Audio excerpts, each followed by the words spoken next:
저런 나라도 국가로 쳐줍니까? 국제회의가 열렸던 스위스 제네바에서 터져 나온 말입니다. 그날의 주인공이었던 나라는 조명조차 들지 않는 가장 구석자리에 앉아 있었고 온갖 멸시와 조롱 섞인 말들을 조용히 듣고 있어야 했죠. 하지만 지금 제 귀를 의심케 하는 비명소리가 전 세계 곳곳에서 터져 나오고 있습니다. 한때 그들을 투명인간 취급하던 강대국들이 이제는 자존심을 쓰레기통에 쳐박고 제발 자신들을 외면하지 말아달라며 처절하게 매달리고 있기 때문입니다. 대체 무엇이 그 오만한 강대국들을 한순간에 공포로 몰아넣은 걸까요? 온갖 멸시를 이겨내고 처절하게 지켜낸 그들만의 방식이 베일을 벗는 순간 우리가 당연하게 믿어왔던 세계의 모든 상식은 그 자리에서 박살났습니다.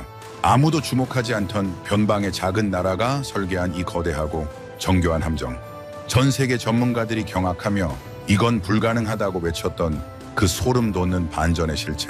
대한민국이 숨겨온 마지막 비수, 그 진실을 지금 공개합니다. 영상을 시청하신 후 마음에 드신다면 좋아요와 구독 버튼을 꾹 눌러주세요. 여러분의 관심이 저에겐 큰 힘이 됩니다. 그럼 바로 시작하겠습니다. 어떤 국가든 영광의 시대는 존재합니다. 그리고 그 시대를 어떻게 살아내느냐가 그 나라의 품격으로 정의되죠.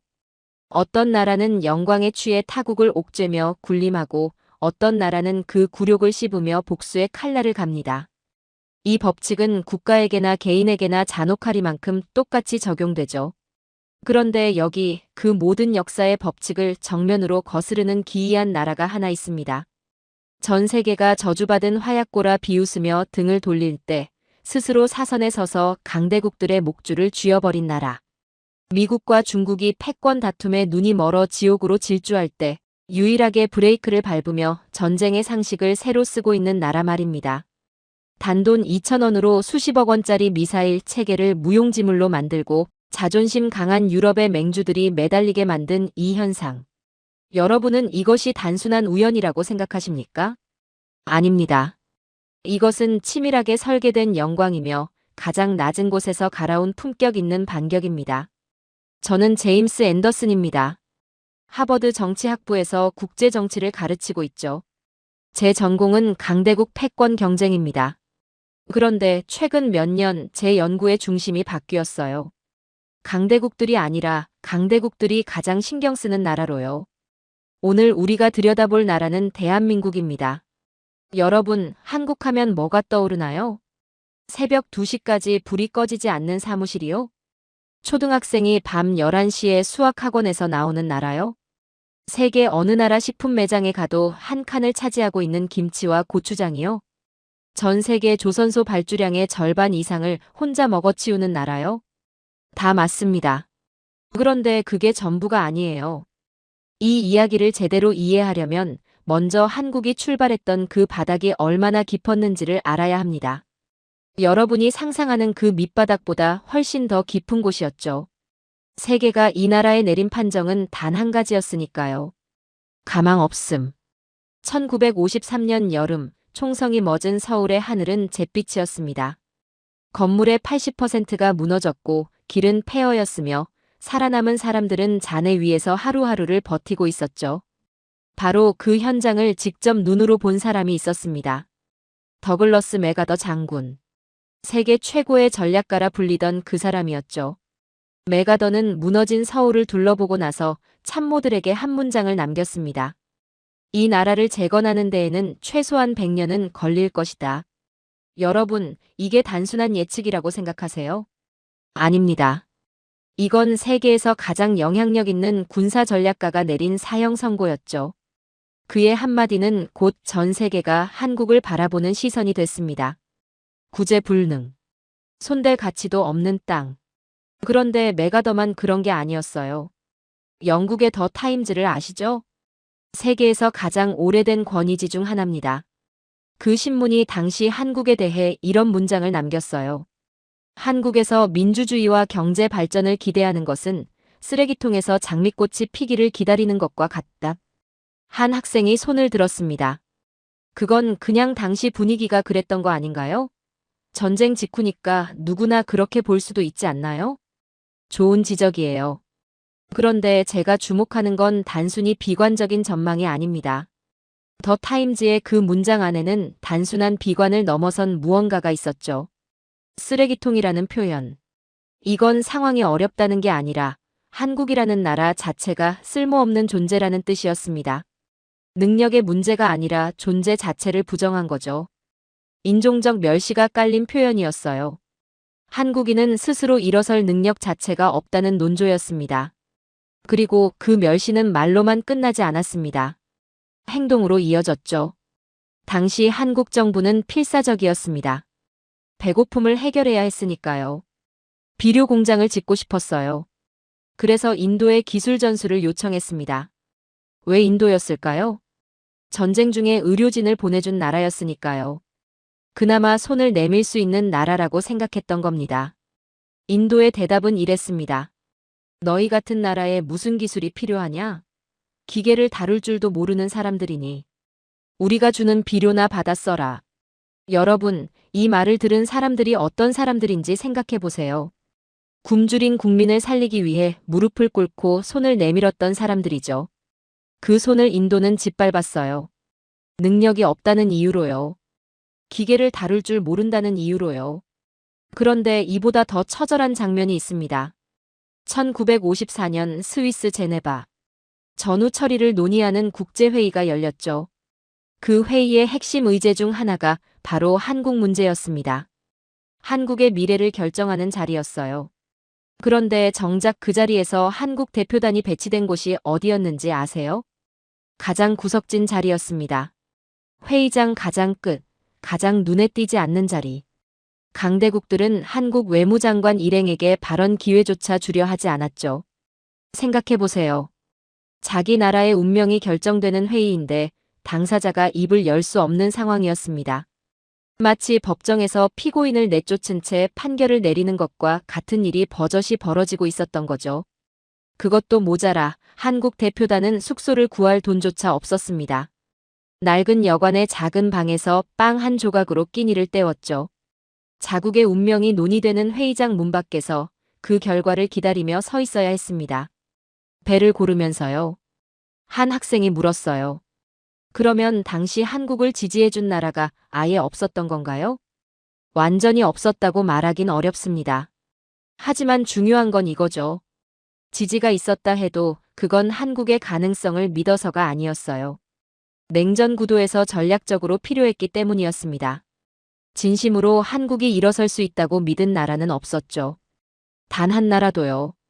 메가더의 사형 선고, 더 타임즈의 독설, 인도의 냉대, 제네바의 굴욕. 이 네 가지 장면은 개별 사건이 아닙니다. 당시 세계가 한국을 어떻게 규정했는지를 보여주는 하나의 거대한 결론이었죠. 이 나라는 더 이상 나라가 아니다. 역사에서 가장 무서운 반격은 칼을 드는 것이 아닙니다. 포기하지 않는 것이죠.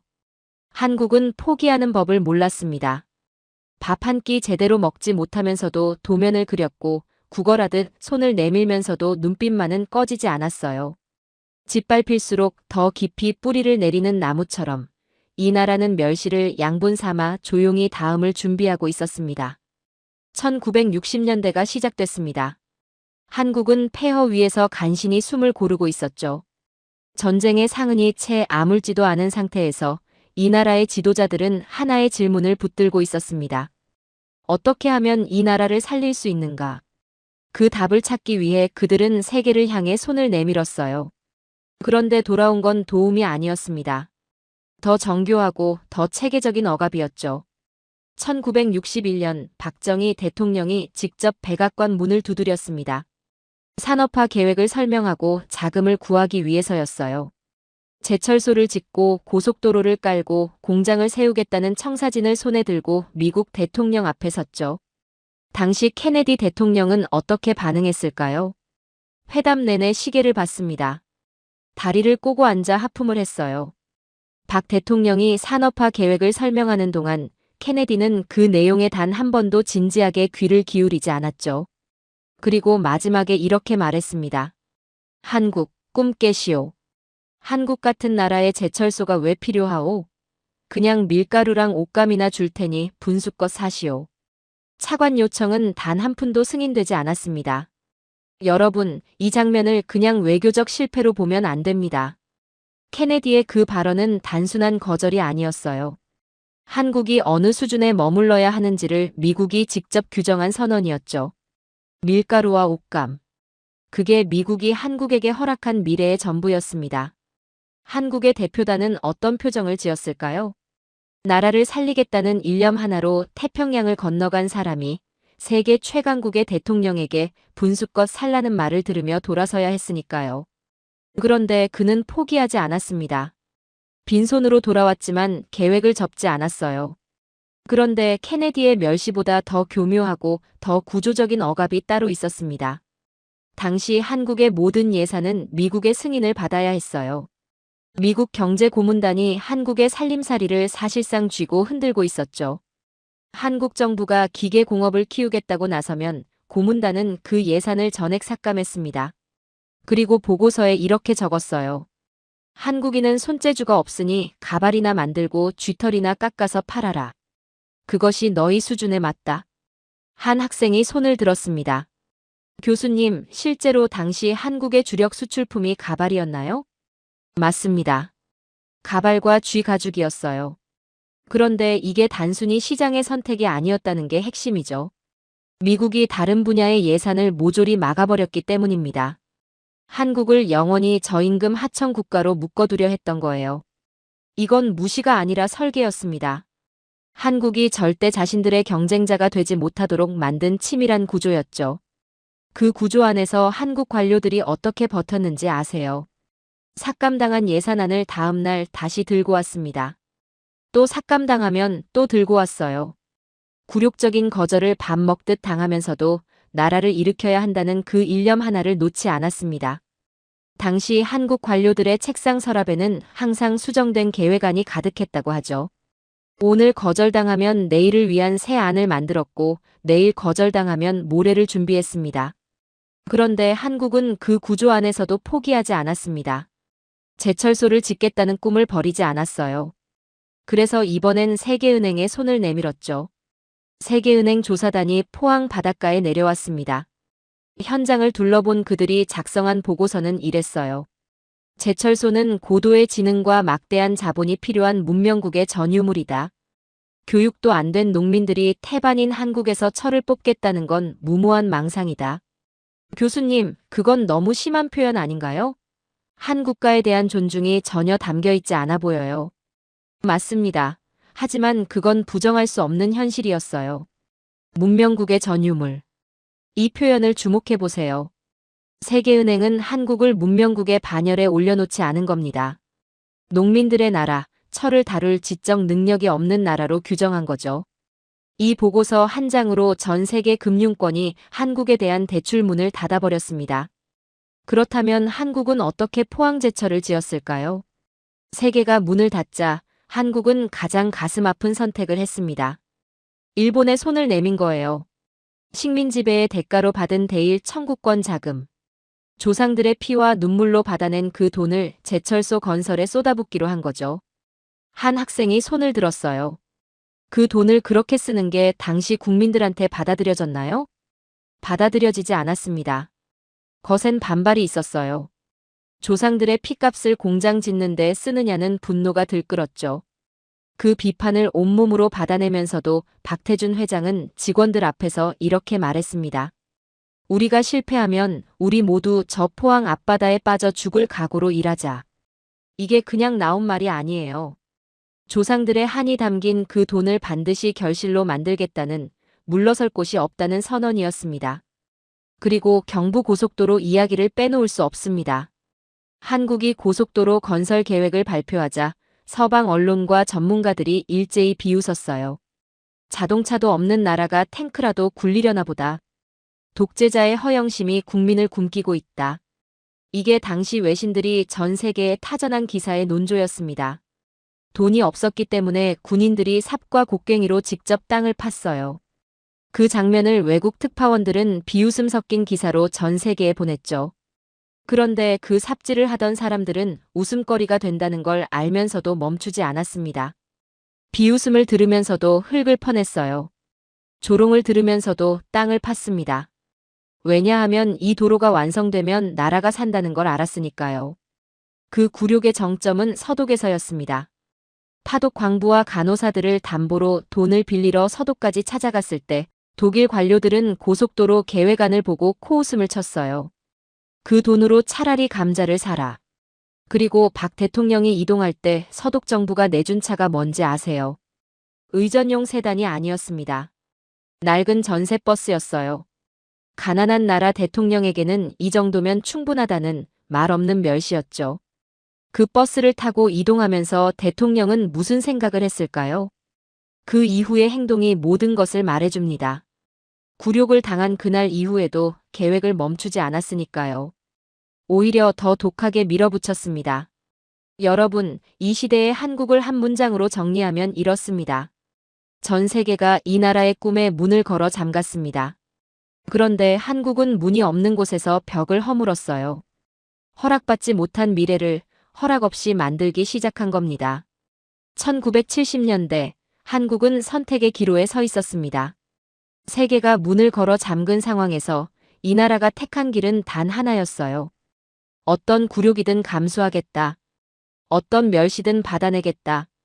단 한 가지만 얻을 수 있다면 기술. 그것 하나였습니다. 이 시대 한국 기술자들의 이야기를 처음 접했을 때 저는 논문을 읽다가 한참 멈췄습니다. 이게 국가 산업화의 기록인지 아니면 인간 한계에 관한 기록인지 분간이 안 됐으니까요. 삼성 엔지니어들이 일본 샤프 공장에 기술 연수를 갔을 때의 일입니다. 한국인들이 공장 안으로 들어서자 일본 직원들이 장갑을 끼고 청소하는 신용을 했어요. 기계의 때가 묻는다는 거였습니다. 사람이 들어온 게 아니라 오염원이 들어왔다는 표현이었죠. 그 자리에 서 있던 한국 엔지니어들이 어떤 감정을 느꼈을지는 굳이 설명하지 않아도 아실 겁니다. 그런데 그들은 그 자리에서 돌아서지 않았어요. 참았습니다. 이를 악물고 표정 하나 흐트러뜨리지 않으며 버텼죠. 핵심 기술이 담긴 매뉴얼은 당연히 보여주지 않았습니다.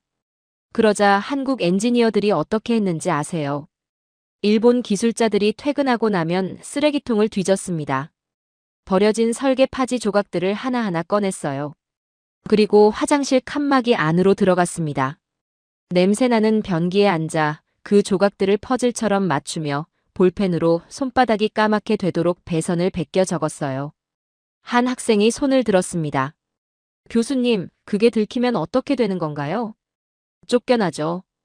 연수 자격을 박탈당하고 다시는 일본 공장에 발을 들릴 수 없게 됩니다. 그걸 알면서도 했어요. 들키면 끝이라는 걸 알면서도 변기 위에서 도면 조각을 맞추며 밤을 보냈습니다. 왜냐하면 그 종이 조각 하나가 이 나라의 미래를 바꿀 수도 있다고 믿었으니까요. 그리고 이런 일도 있었습니다. 어느 날 일본 현장 감독이 한국 엔지니어에게 다가왔어요. 그리고 뺨을 툭툭 치며 이렇게 말했습니다. 너희는 평생 나사나 조이다 끝날 팔자다. 이 기계는 신이 만든 거라 너희는 이해를 못해. 그 엔지니어는 그 자리에서 아무 말도 하지 않았습니다. 그냥 고개를 숙였어요. 그 굴욕을 삼키고 다시 공장 바닥을 봤습니다. 그리고 그날 밤 다시 쓰레기통 앞에 섰죠. 그 뺨을 치던 손이 기억났을 겁니다. 그 비웃음이 귓가를 맴돌았을 거예요. 하지만 그는 멈추지 않았습니다. 이 이야기는 삼성만의 이야기가 아니에요. 정주영 회장과 조선산업 이야기를 해봅시다. 현대가 조선업에 뛰어들겠다고 했을 때 세상은 비웃었습니다. 배 한 척 만들어 본 적 없는 나라가 조선소도 없이 배를 만들겠다고 했으니까요. 정주영 회장이 영국 은행가들을 찾아갔을 때 그들은 코웃음을 쳤습니다. 담보도 없고 기술도 없고 경험도 없는 나라에 누가 돈을 빌려주냐는 거였죠. 그때 정주영 회장이 지갑에서 꺼낸 게 있었습니다. 500원짜리 지폐였어요. 거기 그려진 거북선을 보여주며 이렇게 말했습니다. 우리는 이미 400년 전에 세계 최초의 철갑선을 만든 민족입니다. 은행가들이 잠깐 멈칫했지만 곧 다시 비웃었어요. 그러자 정주영 회장이 그들의 차가운 눈을 똑바로 바라보며 말했습니다. 우리가 실패하면 내 목을 가져가도 좋습니다. 하지만 우리 민족의 저력까지 모욕하지 마십시오. 그 한마디로 차관을 따냈습니다. 그런데 차관을 받아낸 이후가 더 처절했어요. 울산 모래사장에 조선소를 짓기 시작했을 때 외국 기술진들은 침을 뱉으며 말했습니다. 미친놈들이 모래밭에 배를 그리려 한다. 그 경멸 섞인 시선 아래서 한국 노동자들이 어떻게 했는지 아세요? 외국 기술자들이 벌인 담배꽁초의 브랜드까지 외웠습니다. 그들의 비위를 맞추기 위해서였어요. 그리고 그들이 술에 취해 잠들면 가방 속에 든 설계도를 몰래 꺼냈습니다. 손으로 한 장 한 장 베껴 그리며 밤을 새웠어요. 새벽이 되면 원본을 다시 가방 안에 넣어두고 아무 일도 없었다는 듯 자리를 지켰습니다. 한 학생이 물었어요.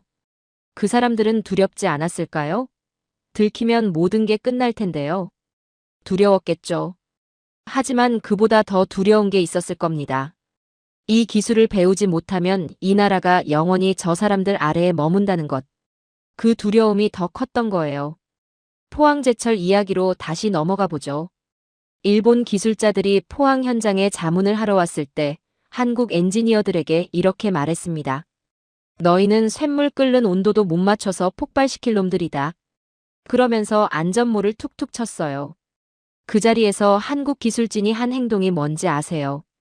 그 모욕을 고스란히 받아내면서 일본 기술자가 흘린 기술 메모 한 장을 줍기 위해 바닥을 기었습니다. 멸시하는 손 아래서 그 손이 떨어뜨린 종이를 주었어요. 자존심이 없어서가 아니었습니다. 자존심보다 더 큰 것, 나라를 살려야 한다는 그 무게를 등에 지고 있었기 때문이죠. 그리고 프랑스에서의 이야기도 있습니다. KTX 기술을 도입하기 위해 한국 엔지니어들이 프랑스 알스톰사로 파견됐을 때 프랑스 기술자들은 한국인들을 말 안 듣는 가축 다루듯 했습니다. 질문을 하면 이런 대답이 돌아왔어요. 돈이나 냈지 머리는 안 빌렸냐? 프랑스어로 된 매뉴얼만 던져주고 알아서 해석하라며 방치했습니다. 그러면 한국 기술진이 어떻게 했는지 아세요? 프랑스 현지 숙소에서 고추장에 비빈 찬밥을 먹으며 프랑스어 사전을 펼쳤습니다. 프랑스 기술자들이 퇴근한 밤이 되면 몰래 시험 차량 안으로 들어갔어요. 부품 하나하나를 손으로 직접 만져보고 치수를 쟀습니다. 가르쳐주지 않으면 뜯어서라도 배운다는 도끼로 버틴 시간이 꼬박 1000일이었어요. 이 모든 장면들의 공통점은 뭘까요? 굴욕을 당할 때 한국 기술자들은 소리를 지르지 않았습니다. 반박하지도 않았어요. 그냥 고개를 숙였습니다. 그리고 그 숙인 고개로 바닥에 떨어진 메모를 주었어요. 그 굽힌 허리로 쓰레기통 속 도면 조각을 건졌습니다. 무릎은 꿇었지만 눈은 단 한순간도 도면에서 떠나지 않았어요. 이게 바로 이 시대 대한민국 산업화의 진짜 얼굴이었습니다. 화려한 성공담이 아니라 냄새나는 화장실 칸막이 안에서 볼펜을 쥔 손. 침을 맞으면서도 설계도를 외운 눈빛. 그 처절한 굴욕의 총합이 훗날 세계를 뒤집어 놓을 힘이 됐습니다. 굴욕을 당할 때 한국은 소리를 지르지 않았습니다. 반박하지도 않았어요. 묵묵히 고개를 숙이고 기술을 익혔죠. 그리고 때가 됐을 때 한국은 단 하나의 방식으로 그 모든 것에 답했습니다. 실력이었어요. 말이 아니라 숫자로, 감정이 아니라 성과로, 조용하지만 압도적으로. 1990년대 전 세계 가전 시장에서 소니는 신이었습니다. 소니 워크맨, 소니 TV, 소니 카메라. 소니라는 이름이 붙으면 그게 곧 세계 최고의 기준이었어요. 당시 소니 회장이 삼성에 대해 뭐라고 했을까요? 삼성이 소니를 따라오는 건 100년이 걸려도 불가능하다. 그런데 그 말이 나온 지 불과 10여 년 뒤 세상이 완전히 뒤집혔습니다. 일본이 아날로그 기술에 집착하며 과거의 영광에 취해 있을 때 한국은 조용히 다른 길을 걷고 있었어요. 디지털이었습니다. 삼성은 세계 최초로 디지털 TV를 내놓았고 일본이 미처 방향을 틀기도 전에 시장을 장악해버렸죠. 그리고 2005년 역사의 길이 남을 숫자 하나가 세상에 공개됐습니다. 삼성전자 단 한 곳의 영업이익이 소니와 파나소닉과 샤프를 포함한 일본 10대 가전 기업 전체의 이익을 합친 것보다 많아진 겁니다. 일본 언론은 이 사건을 기술 패전이라고 불렀습니다. 전쟁에서 진 것처럼 표현한 거예요. 그리고 그 표현은 틀리지 않았죠. 화장실 칸막이 안에서 도면 조각을 맞추던 한국 엔지니어들이 이제는 일본 엔지니어들을 스카우트해서 기술을 가르치는 위치로 올라선 겁니다. 가르치던 자가 배우는 자가 됐어요. 그 역전이 얼마나 완벽했는지 일본은 지금도 그 충격에서 완전히 벗어나지 못하고 있습니다. 그런데 한국의 역전은 일본에서만 일어난 게 아니었어요. 현대차가 미국 시장에 처음 진출했을 때 미국인들은 바퀴 달린 고철이라고 했습니다. 미국 코미디 프로그램에서 현대차를 소재로 한 조롱 코너가 정기적으로 방영됐어요. GM, 포드, 크라이슬러. 미국 자동차 산업의 새 기둥은 한국 차를 경쟁자로 여기지도 않았습니다. 그런데 2000년대 초 현대차가 미국 시장에 승부수를 던졌어요. 10년 10만 마일 보증. 자동차를 사고 나서 10년 동안 10만 마일을 달리는 동안 문제가 생기면 전부 책임지겠다는 선언이었습니다. 당시 미국 자동차 업계의 반응이 어땠을까요? 파산하고 싶어 환장했다. 그 보증 조건을 감당할 품질이 한국 차에 없다는 비웃음이었죠. 그런데 한국 차는 그 조건을 감당했습니다. 수십만 대가 미국 도로를 달리며 품질을 증명했어요. 미국 중산층이 현대차로 몰려들기 시작했죠. 그리고 2008년 금융위기가 터졌습니다. GM이 파산 보호를 신청했어요. 크라이슬러도 무너졌습니다. 미국 자동차 산업의 성지 디트로이트가 유령 도시로 변해가는 동안 한국의 울산 공장은 사상 최대의 생산량을 기록하며 돌아가고 있었죠. 바퀴 달린 고철이라고 비웃던 나라의 자동차 제국이 쓰러지는 동안 그 고철을 만들던 나라는 그들의 안방 시장을 조용히 점령하고 있었습니다. 미국 TV에서 현대차 조롱 코너는 사라졌어요. 대신 경제 뉴스에서 디트로이트의 몰락과 울산의 부상을 나란히 다루기 시작했습니다. 조선업에서의 역전은 더 통쾌했습니다. 영국 은행가들이 정주영 회장에게 코웃음을 치던 그 조선업이었어요. 당시 세계 조선업에는 깨질 수 없는 상식이 있었습니다. 배는 반드시 바다 근처 도크에서 만들어야 한다는 것. 수백 년간 이어온 조선업의 기본 원칙이었죠. 한국은 그 상식을 깨버렸습니다. 맨 땅에서 배를 만들어 바다로 밀어넣는 육상 건조 공법을 세계 최초로 개발한 거예요. 배를 만들면 손에 장을 지진다고 비웃던 영국 은행가들이 상상도 못한 방식으로 한국은 조선업의 새로운 역사를 써버렸죠. 그 결과는 어떻게 됐을까요? 영국 조선소들이 하나둘 문을 닫고 공원이 됐습니다. 한때 해가 지지 않는 나라의 자랑이었던 조선업이 흔적도 없이 사라진 거예요. 한국의 울산과 거제는 전 세계 선박 발주량의 70%를 싹쓸이했습니다. 영국 해군조차 자기네 배를 만들 곳이 없어 한국 조선소 눈치를 보며 제발 순서 좀 앞당겨달라고 팩스를 보내는 처지가 됐어요. 차관을 거절당하러 영국 은행 문을 두드리던 나라가 이제는 영국 해군이 줄을 서서 기다리는 나라가 된 겁니다. 반도체 이야기는 이 모든 역전의 결정판이었죠. 1992년 삼성이 세계 최초로 64메가 디램 개발에 성공했습니다. 일본의 반응이 어땠을까요? 운이 좋았을 뿐이다. 애써 부정했어요. 그런데 이후 256메가, 512메가, 한국은 반도체 세계 최초 타이틀을 단 한 번도 일본에 내주지 않았습니다. 10년이 지나도 20년이 지나도 한국은 항상 한 발 앞서 있었어요. 결국 일본 반도체의 상징이었던 엘피다가 파산했습니다. 일본 반도체 연합군이 해체됐어요. 장비조차 보여주지 않으며 한국 엔지니어들을 내쫓던 일본 기업들이 이제는 한국 반도체를 구하지 못해 자국 전자제품 생산을 포기해야 하는 상황에 직면한 겁니다. 한 학생이 손을 들었어요. 교수님, 근데 이건 단순히 기업들 얘기 아닌가요? 국가 차원의 변화라고 볼 수 있는 건지 잘 모르겠어서요. 아주 핵심을 찌르는 질문이에요. 반도체는 단순한 산업이 아닙니다. 전투기를 만들려면 반도체가 있어야 하고, 인공위성을 띄우려면 반도체가 있어야 하고, 지금 이 순간 전 세계 금융 시스템이 돌아가는 것도 반도체 없이는 불가능해요. 한국이 반도체를 장악했다는 건 현대 문명의 심장부를 장악했다는 뜻입니다. 그 심장이 어디서 뛰고 있는지를 깨달았을 때 강대국들은 비로소 한국을 다르게 보기 시작했죠. 여기서 잠깐 생각해 봅시다. 전쟁 직후 세계가 한국에 내린 판정이 뭐였죠? 가망 없음이었습니다.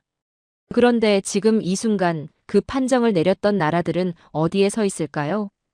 일본은 기술 패전을 자인했고 미국의 자동차 제국은 무너졌으며 영국 해군은 한국 조선소 앞에 줄을 서 있습니다. 그들이 가망 없다고 했던 나라가 이제는 그들이 가망을 찾으러 오는 나라가 됐습니다. 그리고 이 역전은 여기서 끝이 아니었어요. 진짜 이야기는 지금부터입니다. 지금부터 제가 드릴 이야기는 제가 국제 정치학을 가르치면서 가장 극적인 장면으로 꼽는 순간들입니다. 강대국이 약소국에 손을 내미는 장면. 과거 분수껏 살라고 했던 나라가 이제는 제발 우리 땅에 공장을 지어달라고 매달리는 장면이에요. 국제정치 교과서 어디에도 이런 사례는 없습니다. 그런데 지금 이 순간 그 일이 실제로 벌어지고 있죠. 2021년 백악관에서 있었던 일입니다. 바이든 대통령이 반도체 웨이퍼를 손에 들고 카메라 앞에 섰어요. 그리고 이렇게 말했습니다. 이 작은 조각이 미국의 일자리와 안보를 결정한다. 그러면서 삼성전자 경영진을 백악관으로 직접 초청해 미국 내 공장 건설을 요청했죠. 이 장면이 얼마나 극적인 반전인지 짚어봐야 합니다. 1961년 박정희 대통령이 백악관을 찾아갔을 때를 기억하시죠? 케네디는 회담 내내 시계를 보며 하품을 했어요. 밀가루나 먹고 분수껏 살라고 했습니다. 그 백악관이 60년 뒤에는 한국 기업인을 향해 제발 우리 땅에 투자해달라고 읍소하는 자리가 된 겁니다. 놀랍지 않습니까? 같은 건물, 같은 집무실, 그런데 완전히 뒤집힌 장면이에요. 그 이유가 뭘까요? 미국은 현재 첨단 반도체 생산의 90% 이상을 한국과 대만 등 아시아에 의존하고 있습니다. 한국이 반도체 공급을 단 하루만 멈춰도 미국의 전투기 생산 라인이 멈추고 최신 인공지능 서버가 꺼집니다. 세계 최강의 군사력을 자랑하는 나라가 한국의 반도체 공급이 끊기는 순간 그 군사력을 유지할 수 없게 되는 거예요. 그래서 미국은 한국 기업에 수조 원의 보조금을 제한하며 공장을 유치하려 안간힘을 쓰고 있습니다.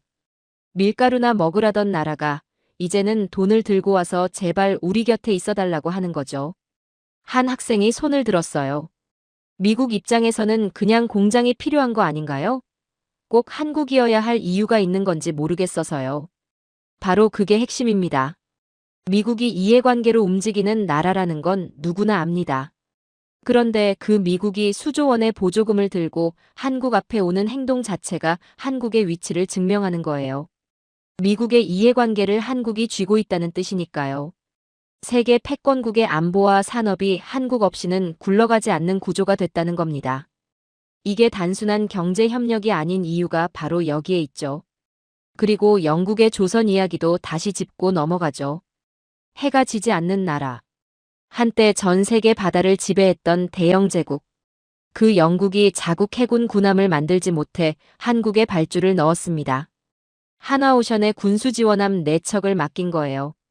1조 원 규모였죠. 영국 의회에서 비명이 터져나왔습니다. 해가 지지 않는 나라의 해군을 어떻게 한국에 맡기냐고요. 영국 조선소들이 납기를 맞출 수 없을 만큼 기술이 낙후됐다는 사실을 의원들 스스로가 인정하면서도 자존심이 허락하지 않았던 거죠. 한때 세계의 바다를 호령하던 나라가 자기 군함 하나를 만들 능력을 잃었다는 사실을 의회 발언대에서 공식적으로 인정해야 하는 상황이 된 겁니다. 그 굴욕이 얼마나 깊었을지는 굳이 설명하지 않아도 아실 겁니다. 그런데 결과는 어떻게 됐을까요? 한국은 영국이 요구한 사양보다 더 높은 품질로 예정보다 일찍 배를 넘겨줬습니다. 영국 해군 참모총장이 직접 한국 조선소를 찾아와 공정을 확인하며 이렇게 부탁했어요. 제발 우리 배를 우선순위로 해달라. 이 장면을 70년 전과 겹쳐보면 어떨까요? 정주영 회장이 영국 은행 문을 두드렸을 때 은행가들은 코웃음을 치며 돌아섰습니다. 배를 만들면 손에 장을 지진다고 비웃었죠. 그 영국이 이제는 한국 조선소 앞에서 순서를 기다리고 있습니다. 70년이라는 시간이 만들어낸 이 장면 앞에서 어떤 말이 더 필요할까요? 독일 이야기는 이 모든 것의 결정판입니다. 기계공학의 성지 독일. 벤츠와 BMW, 폭스바겐. 자동차 산업에서 독일은 곧 세계의 기준이었어요. 한국 자동차 엔지니어들이 독일 공장 근처에도 못 가고 문전박대당하던 시절이 있었습니다. 독일 기술자들 앞에서 고개를 숙이고 그들이 던져주는 기술 부스러기라도 얻으려 애쓰던 시절이었죠. 그런데 지금 독일 자동차 회장들은 어디에 있을까요? 2022년 BMW의 올리버 집세 회장이 직접 한국으로 날아왔습니다. 이재용 삼성 회장을 만나기 위해서였어요. BMW의 최신 전기차에 삼성의 배터리를 탑재하는 협력을 확정하기 위해 회장이 직접 태평양을 건너온 겁니다. 벤츠에 올라 칼레니우스 회장도 한국을 수시로 방문합니다. 벤츠의 최첨단 인포테인먼트 시스템과 핵심 배터리가 한국산이기 때문이에요. 폭스바겐 역시 한국 배터리 3사 LG와 삼성과 SK 없이는 전기차 생산 자체가 불가능한 상황이 됐죠. 왜 이렇게 됐을까요? 전기차 시대가 오면서 자동차의 핵심이 엔진에서 배터리로 바뀐 겁니다.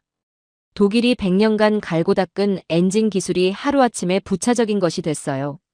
그리고 배터리 기술에서 세계를 장악한 건 한국이었습니다. 한국 배터리가 없으면 벤츠와 BMW는 껍데기만 남은 고철이 됩니다. 독일 회장들이 한국 기업 사옥 대기실에서 공급 순번을 기다리는 이유가 바로 이것이에요. 과거 한국 자동차 기술자들이 독일 공장 밖에서 서성이며 기회를 구걸하던 그 모습이 이제는 완전히 뒤집혀 있는 겁니다.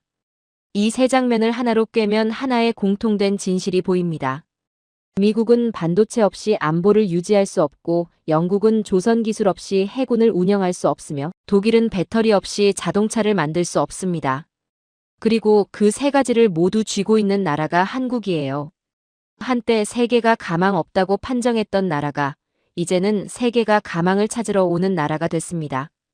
이게 단순한 경제 성장 이야기가 아닌 이유가 여기에 있죠. 이건 한 나라가 세계 질서 안에서 자신의 위치를 스스로 재정의한 이야기입니다. 그리고 그 재정의는 화장실 칸막이 안에서 도면을 베끼던 손들이 만들어낸 겁니다. 국제 정치에는 오래된 법칙이 하나 있습니다. 힘 있는 나라가 베풀고 힘없는 나라가 받는다는 것이죠. 그런데 오늘 볼 장면들은 그 법칙이 얼마나 완벽하게 뒤집혔는지를 보여줍니다.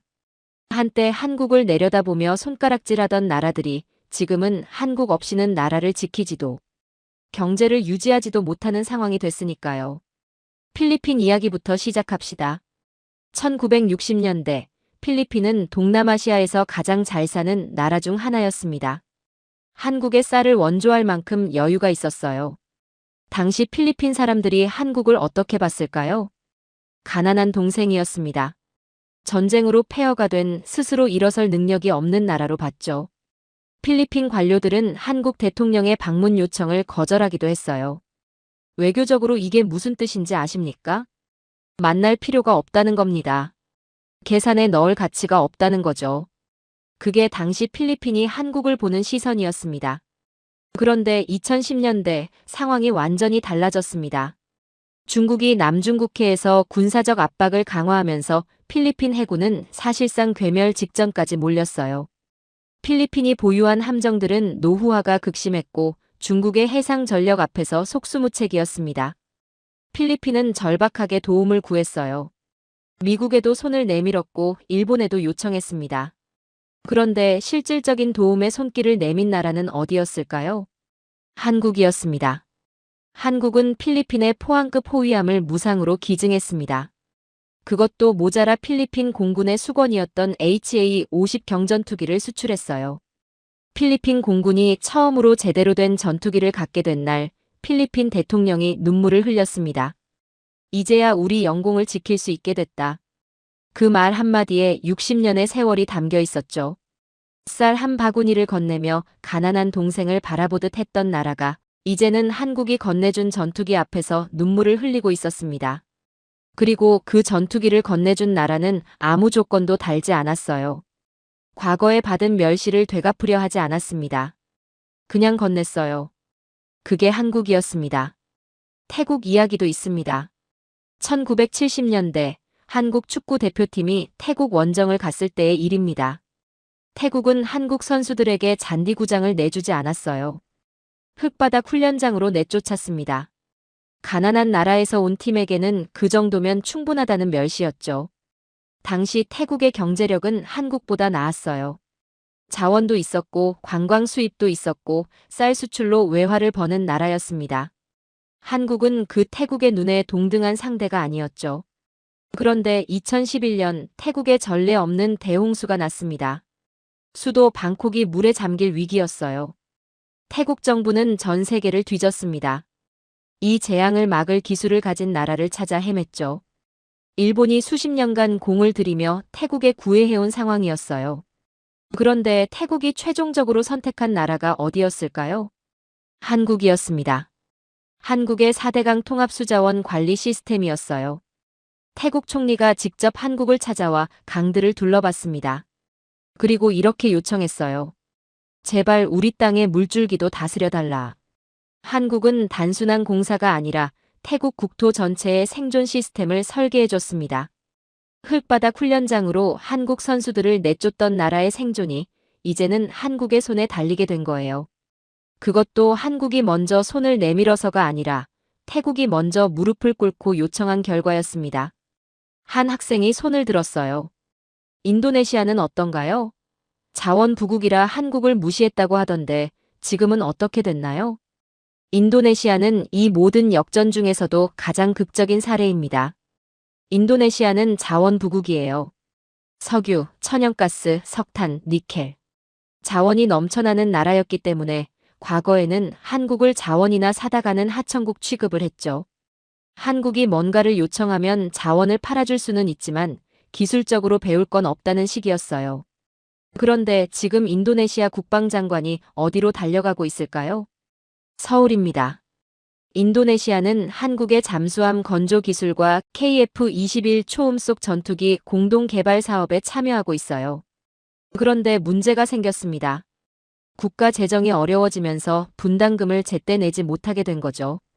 돈도 못 내는 상황이 됐는데도 인도네시아 국방장관은 한국을 수시로 찾아와 이렇게 매달렸습니다.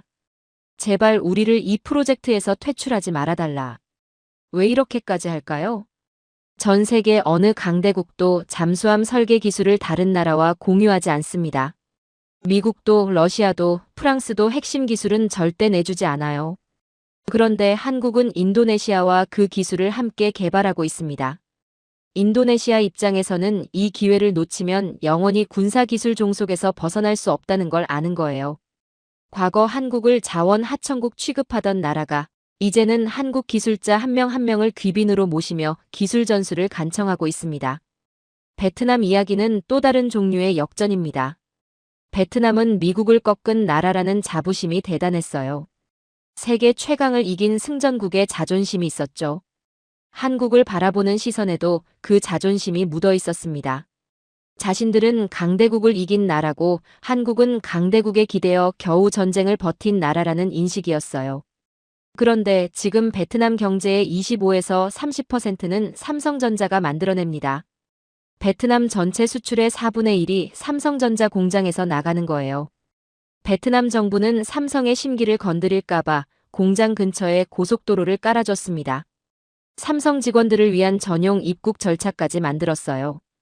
베트남 관료들이 사석에서 하는 말이 있습니다. 삼성이 떠나면 우리나라는 망한다. 승전국의 자존심으로 가득했던 나라가 한국 기업 하나의 눈치를 보며 국가 정책을 결정하는 나라가 된 겁니다. 여러분, 이 네 나라의 공통점이 보이시나요? 필리핀은 한국을 가난한 동생 취급했고 태국은 흙바닥으로 내쫓았으며 인도네시아는 자원 하천국으로 봤고 베트남은 기댈 것도 없는 나라로 봤습니다. 한때 한국을 내려다보던 나라들이 이제는 한국 없이는 나라를 지키거나 경제를 유지할 수 없는 구조가 된 거예요. 그런데 여기서 한국이 보여준 모습이 있습니다. 한국은 이 우위를 착취하지 않았어요. 군림하지 않았습니다. 오히려 기술을 나눠주고 시스템을 설계해주고 함께 성장하는 길을 택했죠. 과거 자신이 당했던 멸시와 배제를 그대로 되돌려주지 않았습니다. 굴욕을 당한 나라가 힘을 얻으면 보통 두 가지 길을 택합니다. 짓밟거나 외면하거나요. 그런데 한국은 세 번째 길을 택했어요. 품어 안는 것이었습니다. 그리고 그 선택이 한국을 단순히 강한 나라가 아니라 세계가 신뢰하는 나라로 만들었습니다. 국제 정치에는 또 하나의 냉혹한 법칙이 있습니다. 국가는 이익으로 움직이고 감정으로 움직이지 않는다는 것이죠. 은혜를 기억하는 나라는 없고 약자였던 시절을 기억하는 강자도 없다는 겁니다. 이게 제가 30년 넘게 국제 정치를 가르치며 학생들에게 반복해온 말이었어요. 그런데 한국이 그 법칙을 또 한 번 깨버렸습니다. 에티오피아 이야기부터 시작하겠습니다. 1950년 6.25 전쟁이 한창이던 시절입니다. 지구 반대편 아프리카에서 한 나라가 군대를 보내왔어요. 에티오피아였습니다. 황실 근위대, 즉 강류 부대였죠. 당시 에티오피아는 아프리카에서 가장 강한 나라 중 하나였어요. 황제 하일레 셀라시에는 자신의 최정예 부대를 지구 반대편의 낯선 나라를 위해 보낸 겁니다. 강류 부대는 한국 전선에서 단 한 번도 포로가 된 적이 없었어요. 단 한 명도요. 죽으면 죽었지 적에게 잡히지 않겠다는 각오로 싸운 겁니다. 그 전장에서 253명의 에티오피아 젊은이들이 목숨을 잃었습니다. 낯선 땅, 낯선 나라를 위해서요. 그런데 그 영웅들이 고국으로 돌아갔을 때 어떤 일이 벌어졌을까요? 에티오피아가 공산화됐습니다. 새 정권은 황실 근위대 출신들을 적군의 편에서 싸운 배신자로 낙인 찍었어요. 재산을 몰수당했고 훈장은 빼앗겼으며 빈민가에서 하루하루를 연명하는 신세가 됐습니다. 한국의 자유를 지키기 위해 피를 흘렸던 사람들이 정작 자기 나라에서는 역적 취급을 받으며 쓸쓸히 늙어가고 있었던 거예요. 한국은 이 사실을 알고 있었습니다. 그리고 잊지 않았어요. 2010년대 한국 국가보훈부와 민간 기업들이 함께 움직였습니다. 에티오피아 참전 용사들이 모여 사는 마을로 찾아간 거예요. 낡은 집들을 허물고 최신식 주택을 지어줬습니다. 그리고 참전 용사 후손 수천 명에게 대학 졸업까지 전액 장학금을 지원했어요. 그들을 에티오피아의 엘리트로 키워내겠다는 거였죠. 그런데 이보다 더 가슴을 울리는 장면이 있습니다. 2020년 코로나19가 전 세계를 덮쳤을 때의 일이에요. 마스크 한 장이 없어서 전 세계가 아우성이던 시절이었습니다. 그때 한국이 전용기를 띄웠어요. 향한 곳이 어디였을까요? 에티오피아였습니다. 70년 전 자국을 위해 싸워준 노병들에게 가장 먼저 방역 물품을 전달한 거예요. 그 물품을 받아든 노병이 한국 국기를 가슴에 꼭 껴안으며 이렇게 말했습니다. 한국은 우리를 버리지 않았다. 내 생의 가장 큰 자부심은 한국을 위해 싸운 것이다. 여러분, 이 장면 앞에서 국제정치의 냉혹한 법칙을 다시 꺼내들 수 있겠습니까? 국가는 이익으로만 움직인다고요? 한국은 에티오피아에서 얻을 이익이 없었습니다. 자원도 없고 전략적 요충지도 아니에요. 그런데 한국은 70년이 지나도 그 약속을 지켰습니다. 튀르키예 이야기도 빠질 수 없습니다. 튀르키예는 6.25 전쟁에서 미국 다음으로 많은 병력을 파견한 나라예요. 1만 5천 명이 넘는 튀르키예 병사들이 한국 땅에서 싸웠고 741명이 전사했습니다. 튀르키예 사람들은 지금도 한국을 형제의 나라라고 부르죠. 2023년 2월 튀르키예 남부에 규모 7.8의 대지진이 났습니다. 5만 명이 넘는 사람들이 목숨을 잃었어요. 도시 전체가 무너졌습니다. 전 세계에서 구조대가 파견됐지만 한국의 긴급 구호대는 달랐어요. 다른 나라 구조대들이 위험을 피해 철수할 때 한국 구조대는 영하의 추위 속에서 잠도 자지 않고 잔해를 파헤쳤습니다. 손이 얼어붙어도 멈추지 않았어요. 그렇게 구해낸 생존자가 한둘이 아니었습니다. 잔해 속에서 아이를 구해낸 한국 구조대원의 손을 잡은 튀르키예 어머니가 이렇게 말했어요. 70년 전 우리 할아버지가 당신들을 구했듯 이제 당신들이 우리 아이들을 구했다. 그리고 한국 민간에서 모인 성금이 얼마인지 아세요? 수천억 원이었습니다. 초등학생들이 저금통을 깨서 가져왔어요. 노인들이 쌈짓돈을 털었습니다. 그 돈이 모여서 지금 튀르키예 곳곳에 한국과 튀르키예 우정의 마을로 재탄생하고 있어요. 정부가 시켜서가 아니었습니다. 국민들이 자발적으로 움직인 거였죠. 한 학생이 손을 들었어요. 교수님, 남미 쪽 참전국들도 있지 않나요? 거기도 비슷한 보훈이 있었나요? 있었습니다. 그것도 아주 구체적인 방식으로요. 콜롬비아는 남미에서 유일하게 6.25 전쟁에 군대를 보낸 나라입니다. 그 사실을 한국은 잊지 않았어요. 한국은 콜롬비아 해군의 포항급 초계함을 무상으로 기증했습니다. 배 한 척을 준 게 아니에요. 콜롬비아 해군이 스스로 운영하고 정비할 수 있도록 군수 시스템과 기술까지 통째로 전수했어요. 그리고 멕시코에서는 한국 정부가 직접 참전 용사 찾기 캠페인을 벌였습니다. 70년 세월 속에 잊혀진 그들의 이름을 하나하나 되찾아 훈장과 명예를 돌려줬어요. 70년 만에 찾아온 한국 정부 관계자 앞에서 백발이 된 노병이 훈장을 받아들며 울었습니다. 그 장면을 담은 영상이 멕시코 전역에 퍼지면서 멕시코 국민들이 한국을 새롭게 보기 시작했죠. 여러분, 이 모든 장면들의 공통점이 뭔지 보이십니까? 에티오피아, 튀르키예, 콜롬비아, 멕시코. 이 나라들이 한국에 베푼 건 70년 전 일이에요. 그 시절 한국은 아무것도 갚을 수 없는 나라였습니다. 그런데 한국은 그 빚을 기억했어요. 힘이 생겼을 때 조용히 찾아가서 갚았습니다. 국제 정치학에서 이런 나라는 찾기 어렵습니다. 강해지면 과거를 잊는 게 나라의 본능이에요. 그런데 한국은 강해질수록 오히려 더 깊이 과거를 기억했습니다. 은혜는 돌에 새기고 굴욕은 성장의 연료로 삼은 나라. 그게 대한민국이었습니다. 저는 오늘 강의를 시작하면서 한 가지 질문을 던졌습니다. 전 세계가 가장 신경 쓰는 나라는 어디인가? 그리고 우리는 지금까지 그 답을 하나씩 확인해 왔죠. 그런데 마지막으로 드릴 이야기는 그것과 차원이 다릅니다. 강한 나라는 많습니다. 기술이 뛰어난 나라도 많아요. 경제 규모가 큰 나라도 수두룩하죠. 그런데 전 세계 개발도상국들이 가장 닮고 싶다고 말하는 나라, 가장 신뢰한다고 말하는 나라는 따로 있습니다. 대한민국입니다. 왜 그럴까요? 그 답이 오늘 마지막 이야기 안에 있어요. 한국의 원조 방식 이야기를 먼저 해봅시다. 아프리카와 동남아시아에 원조를 하는 나라들이 많습니다. 미국도 하고 중국도 하고 유럽 국가들도 하죠. 그런데 그 원조의 목적을 들여다보면 대부분 비슷합니다. 자원을 확보하거나 군사기지를 얻거나 자국 기업의 시장을 여는 것이에요. 길을 닦아주는 척하지만 그 길의 끝은 자국의 항구로 이어져 있습니다. 이게 국제 원조의 민낯이에요. 그런데 한국은 다른 것을 들고 갔습니다. 새마을 운동이었어요. 디지털 정부 시스템이었습니다. 한국이 잿더미에서 스스로를 일으켜 세울 때 쓴 바로 그 방법론을 통째로 가져간 거예요. 아프리카의 르완다를 보십시오. 불과 30년 전 100일 만에 80만 명이 학살당한 나라입니다. 그 폐허 위에서 르완다가 선택한 개발 모델이 뭔지 아세요? 한국이었습니다. 한국의 경제개발 계획을 국가 표준으로 삼았어요. 르완다 관료들이 이렇게 말했습니다. 한국은 우리와 똑같이 잿더미에서 시작했기에 우리의 고통을 가장 잘 이해하는 유일한 나라다. 중앙아시아의 우즈베키스탄도 마찬가지예요. 한국의 전자정부 시스템을 그대로 이식했습니다.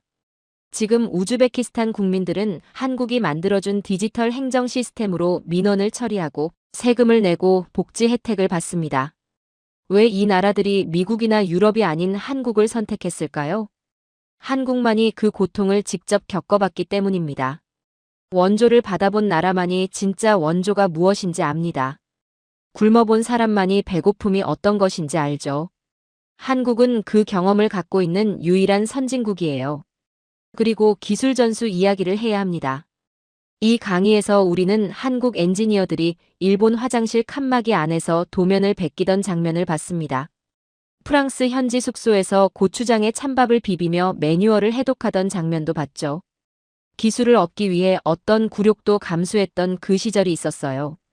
그런데 지금 한국은 어떻게 하고 있을까요? 인도네시아의 잠수함 설계 기술을 공유하고 있습니다. 폴란드의 최첨단 자주포와 전투기 기술을 이전하고 있어요. 사우디아라비아와 함께 방산 공장을 짓고 있습니다. 전 세계 어느 선진국도 하지 않는 일을 한국은 하고 있는 거예요. 한 학생이 손을 들었어요. 교수님, 기술을 공유하면 한국의 경쟁력이 떨어지는 거 아닌가요? 왜 이런 선택을 하는 건지 이해가 안 돼서요. 좋은 질문입니다. 단기적으로 보면 그렇게 보일 수 있어요. 그런데 한국은 다른 계산을 하고 있습니다. 기술을 숨겨서 독점하는 나라는 두려움을 만들고 기술을 나눠서 함께 성장하는 나라는 신뢰를 만듭니다. 두려움은 언제든 적을 만들지만 신뢰는 영원한 동맹을 만들죠. 한국이 전 세계 개발도상국들에게 보내는 메시지는 단 하나입니다. 우리가 해냈으니 당신들도 할 수 있다. 이 메시지가 얼마나 강력한지 아세요? 미국의 달러도 중국의 인프라도 이 한마디를 이길 수 없습니다. 왜냐하면 이건 돈이 아니라 희망이니까요. 자, 이제 이 강의에 처음으로 돌아가 봅시다. 1953년 서울의 하늘은 잿빛이었습니다. 건물의 80%가 무너진 도시에서 아이들이 미군이 던져주는 초콜릿을 받으려고 달려갔어요. 세계 최고의 전략가는 이 나라를 재건하는데 100년이 걸릴 것이라고 했습니다. 영국의 권위지는 쓰레기통에서 장미꽃이 피기를 기다리는 것과 같다고 비웃었어요. 인도는 기계를 다룰 줄도 모르는 나라라고 손을 뿌리쳤고 제네바 회의장에서는 당사자가 발언권도 없이 문 밖에 서 있어야 했죠. 그 나라가 지금 어디에 서 있는지 보십시오. 미국 대통령이 반도체 웨이퍼를 손에 들고 한국 기업인에게 투자를 읍소하고 영국 해군 참모총장이 한국 조선소 앞에서 순서를 기다리고 있습니다. 독일 자동차 회장들이 한국 배터리 공급 순번에서 밀릴까봐 직접 날아오고 한때 쌀을 주며 가난한 동생 취급을 하던 필리핀 대통령이 한국산 전투기 앞에서 눈물을 흘리고 있어요. 그런데 여러분, 한국이 그 자리에 서기까지 무엇을 했는지를 우리는 오늘 처음부터 끝까지 봤습니다. 굴욕을 당할 때 소리 지르지 않았어요. 비웃음을 들을 때 반박하지 않았습니다. 쓰레기통을 뒤지고 변기 위에서 도면을 베끼고 침을 맞으면서도 설계도를 외웠죠. 낡은 버스를 타고 서독을 다녀오면서도 계획을 접지 않았어요. 그리고 힘이 생겼을 때 자신을 짓밟던 나라들에게 손을 내밀었습니다. 이것이 바로 세계가 한국에 주목하는 진짜 이유입니다. 단순히 반도체를 잘 만들어서가 아니에요. 전투기를 수출해서가 아닙니다. 배를 빨리 만들어서도 아니죠. 멸시당했기에 남을 멸시하지 않는 나라. 굶주려받기에 남의 배고픔을 외면하지 않는 나라. 기술을 구걸해받기에 기술을 나눌 줄 아는 나라. 은혜를 입어받기에 은혜를 70년이 지나도 기억하는 나라. 한때 지도에서 지워질 뻔했던 이 작은 나라는 이제 전 세계의 어둠을 밝히는 등불이 됐습니다. 무시는 실력으로 갚고 은혜는 생명으로 보답하는 나라. 이것이 대한민국이 세계의 존경을 받는 진짜 이유입니다. 지구 반대편 아프리카의 노병이 한국 국기를 가슴에 품고 오열하고 튀르키예의 어머니가 잔해 속에서 아이를 구해준 한국인의 손을 잡으며 눈물을 흘리고 남미의 백발 노병이 70년 만에 돌아온 훈장을 받아들며 떨리는 손으로 경례를 올립니다. 그리고 전 세계 곳곳에서 같은 말이 울려 퍼지고 있어요. 오늘의 사연은 여기까지입니다. 우리가 기적이라 믿었던 한국의 성장은 사실 치밀하게 계산된 거대한 설계였습니다. 온갖 멸시를 이겨내고 처절하게 지켜낸 기술들이 이제는 세계의 질서를 재편하고 있습니다. 강대국들조차 자존심을 꺾고 그들의 발 앞에 줄을 서야만 하는 이 기묘한 역전의 순간. 과연 대한민국이 숨겨둔 마지막 비수와 전 세계를 전율케 할 최종 목적지는 어디일까요? 긴 영상 시청해주셔서 감사합니다. 내일은 더 좋은 영상으로 찾아오겠습니다.